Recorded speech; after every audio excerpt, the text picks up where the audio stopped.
Bonjour, Alain Sauter, fabricant de globes terrestres et créateur de l'entreprise Globe Sauter et compagnie, créée en 2018. Et à cette époque-là, on est la seule manufacture de globes terrestres en France et puis très peu à travers l'Europe.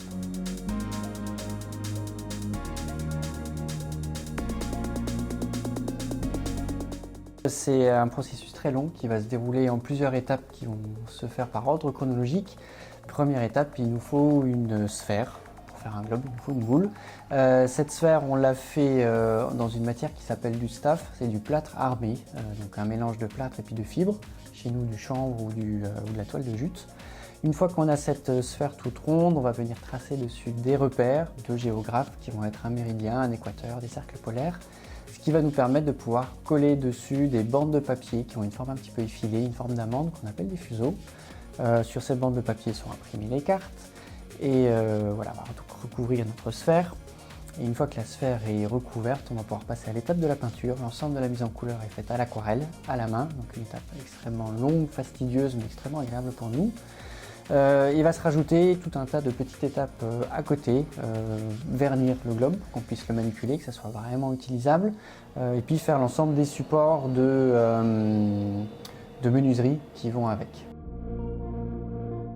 C'est une ambition et une envie très forte dans l'entreprise de fabriquer des terres entre guillemets avec le bilan carbone le plus bas possible, ce qui nous emmène à être sourcé au plus proche de Besançon et mécaniquement sourcé en France. Et le bois qu'on va utiliser sur nos supports, on va le chercher dans le Doubs, à côté de Quingey, donc on sait que c'est du chêne qui a poussé à moins de 70 km de Besançon. Où est-ce qu'on peut retrouver nos créations?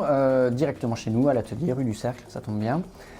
Sur internet bien évidemment. Celle qui aujourd'hui nous a peut-être encore le plus marqué, effectivement c'est une commande du Château Royal d'Amboise qui vient nous trouver. Donc Amboise c'est la dernière demeure officielle de François Ier.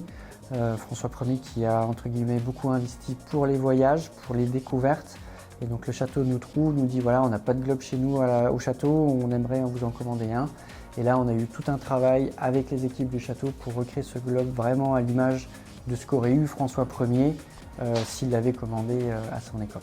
Et donc là on se transforme un instant cosmographe du roi, parce que c'est comme ça que ça s'appelait à l'époque, où on maîtrise la position des terres, mais aussi des étoiles, et puis l'ensemble des mathématiques qui vont avec. Donc voilà, on est plongé dans l'univers de Léonard de Vinci, et ouais, ça c'était vraiment prestigieux. Qu'on ait une envie d'explorer. S'il y a un manque, il y a une envie, et s'il y a une envie derrière, il y a du rêve. Et moi je veux faire des globes qui fassent rêver.